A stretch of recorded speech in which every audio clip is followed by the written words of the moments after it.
I feel like the ultimate life achievement right now is not only owning a license to WinRare, but also owning a physical copy, like a CD with WinRare on it. I mean, there's nowhere higher that I could be right now.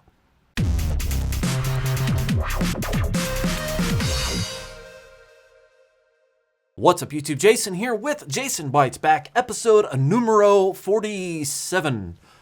Oh, of course, today is April Fool's, so trust nothing. But hopefully you liked my kind of sort of April Fool's joke. It was a video about WinRare and how you can purchase it. I think that a lot of people probably would understand why that was funny and, you know, kind of understand why I think that at this point in life, at least for me at my age, after you've used WinRare with pop-ups for so long, that you should just support, you know, the creators of WinRare and actually buy a copy. Either way, it was super awesome that WinRare worked with me to create my own coupon code, even if it saved just $1. So if you guys are unfamiliar with Jason Bytes Back, this is the episode of which I go back over the last month and respond to comment and or answer questions and basically make fun of myself for, you know, a solid 15 minutes. As always, this video is brought to you by all of my awesome Patreon supporters. Thank you very much for supporting my crazy antics on this channel, and your names will be listed at the end of this video, $5 to $10 plus. So jumping right into it, the first comment / question is from Truth Warrior. Can you post your print file for the filament holders? Yes. If editing / uploading Jason remembers it, I will post a link to my Thingiverse file that I literally just created an hour ago. I created this file in Blender. It was my first 3D model. It was for a very specific purpose. I have a second one that I'm working on that's kind of like, you know, building from scratch, but this is for something completely different. Either way, I'm learning, so, you know, not perfect. Check out the links in the description though if you want to download your own custom-made Byte My Bits spool holder. Next question is from Vincent. It was on the Simply NUC video. Said, what is the best OS for Plex server to put on the NUC? Well, Vincent, that Simply NUC like home-based media server comes preloaded with Windows 10. And God, this almost hurts to say, but I'm gonna say it. It comes with Windows 10. All the drivers are pre-installed. It's a little, you know, TV tuner that's built into the top, that hood that comes with it, that already works.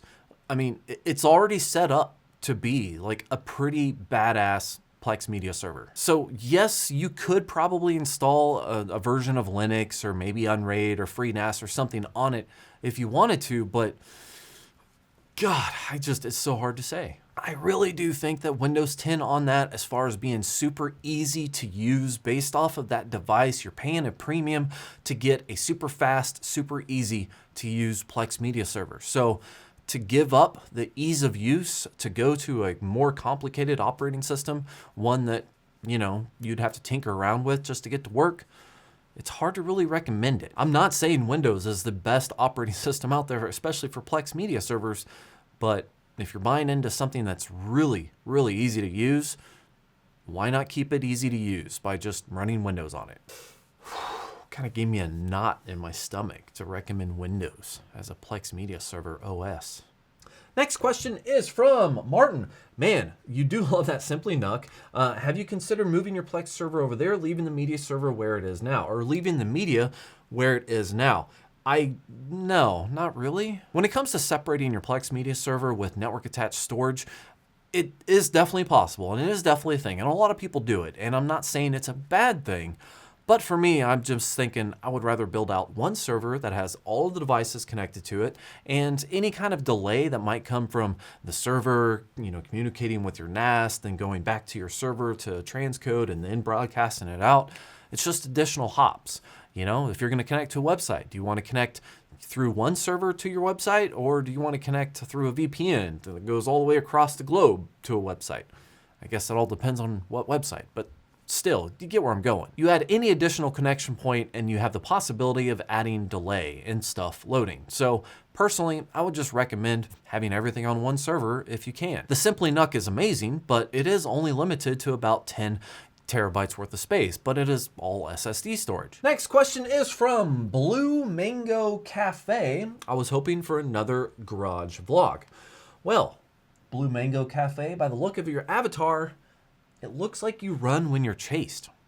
I'm just throwing that out there. As far as the garage vlogs go, yes, I completely put a stop to that because I was dumping a crap ton of money into it and it got cold. And even though I have garage heaters, when you can't open the door and you can't, I got demotivated. Also, part of me might have lost a little bit of interest, but now I really want to finish it up and it's turning into spring, or it is spring and turning into summer. So I'm going to pick it up here pretty soon, and really, I just have a few like finishing touches to do. So I really have one video left. The ultimate 1 year later, totally didn't forget about this, reveal video.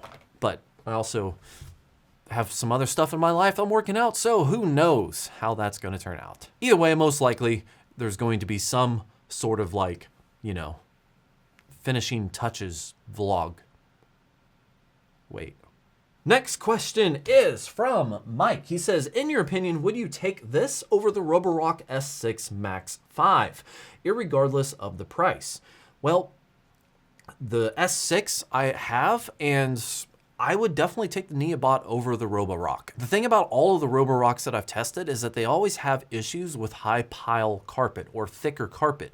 And there's a lot of areas where I really just have medium pile carpet and I still have problems with the roborocks. I do really like the Roborocks app and how well it's able to map things, but the neobot hit on a lot of those aspects as well. So if it were me, I would honestly go with the neobot. Mine still runs, it still works. I don't run it as often as I did with the Roborock just because my basement is completely disgusting and it's got crap all over it. But when I do run it, it runs really well. And this is really throwing price aside because I completely forgot how much both of them are. But if the neobot's cheaper, that's an absolute win. If the neobot's more expensive, it's probably still a win in my book. It's been a while since I reviewed a robot vacuum. I feel kind of like disconnected. Next question is from Mark. Make sure you have 2 servers, test and production. Upgrade the test server and watch out for bugs. Do not upgrade the production server since it is the one in use. Mark, that's a good recommendation. But Mark, let me ask you something. If I have 2 servers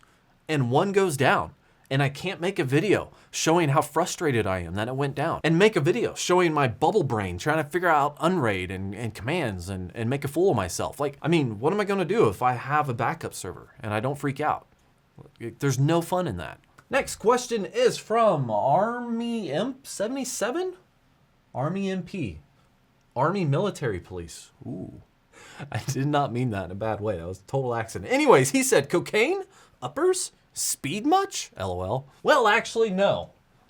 I have recently discovered Death Wish coffee lattes. 300 milligrams of kick you in the face caffeine. It's amazing. It wears off, obviously, after a few hours, and I currently am not on a caffeine high, but holy crap, these things are crazy. So, links in the description down below. They're not cheap, but they will kick you in the face. Next question is from Jeffrey. Builds a $10,000 plus server, lays it on the carpet, wonders why it hates you. Yeah, I know. I bought this like refurbished enterprise grade server, case, and then stupid me completely screwed up the rails while I was racking it, and I cannot find a replacement set of rails that allows it to fully slide out. So I broke the rails. I can't find replacements, or at least without having to buy like a whole new server chassis. So, if I can remember or hunt down the product or the chassis label, I will put that in the description. And if anyone out there knows where I can buy fully extendable rails that pulls it all the way out, that allows me to work on the server, I will buy rails like right now, as long as they're reasonably priced. I'm talking like less than, 80 to 100 bucks, because the ones I was finding is like basically buying a whole new server chassis. It's not even worth it. I am though like one step away from just buying generic shelves and just putting it on shelves. At this point, it's been on the ground so long, yeah, I need to get it off the floor. I agree. Next question is from Hitty1626. Does that drive still work to this day?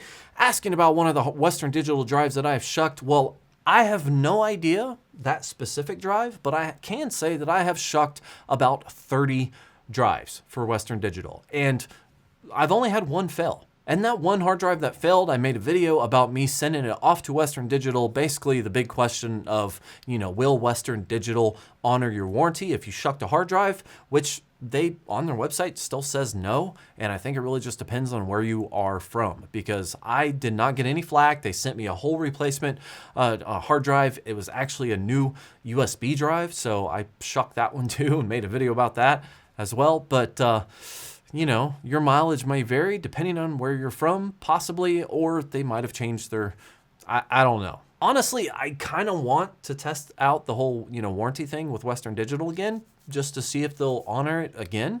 But, you know, Western Digitals don't fail that often, so it's hard to test it when everything works perfectly.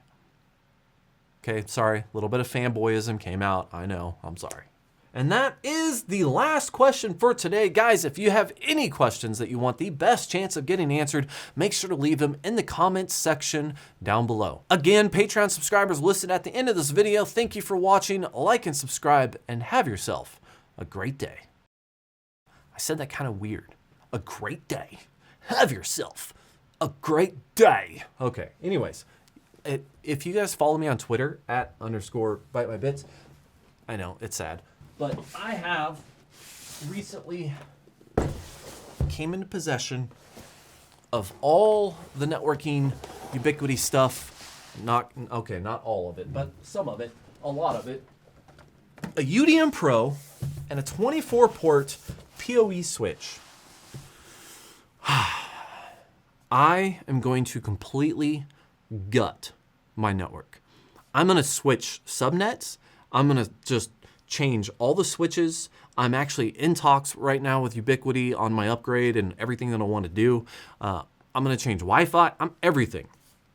So I don't know how long it's going to take to come to this, because it's going to be a full network overhaul. But I am completely and utterly excited because the UDM Pro has an augmented reality thing where you could just like point your camera, you know, at your ports and know exactly what's connected. And the interface for Ubiquiti has always made me a little, you know, nerd stiff, if you know what I mean. So like, I want to be able to visualize everything. And right now, you guys are going to laugh. My Unraid server had issues, so I just like gave up. I was having connection problems. I gave up. I was like, I'm done. I literally plugged in an old TP-Link router and configured all my, you know, IP reservations and stuff like that and called it a day. So right now my entire network is supported by a TP-Link. I think it's a AC 5000 or something. It's kind of super old, or C5000. I don't know. But right now that's what's running my network. It's sad, and it's noticeably different because I don't have any ad blockers going with pfSense. So, you know, I'm going to be rediscovering everything that networks have to offer once I do this switch. I haven't even opened these yet because I'm waiting to build or to gather all the parts that I'm going to do. Specifically, Ubiquiti has something coming out that is Wi-Fi 6 long range. It's that wireless access point. I really want that. So I have some other things that I might install to hold me over, but this is going to be a huge upgrade for me. It's going to be a very, very large learning curve, I would imagine, getting everything set up. But this is like the thing that I am so excited to get into that I haven't even opened them up, because I know once I open them, it's on like Donkey Kong.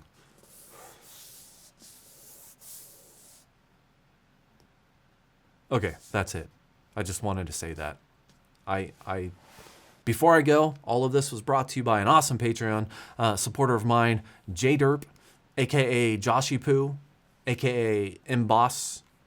Wait, what was his original name? I don't know. He's gotten so many nicknames over the years that I just kind of lost track. But thank you very much for not giving them to me, but practically giving these things to me, because I paid basically nothing. That's what it feels like. So thank you very much, Josh. I appreciate you.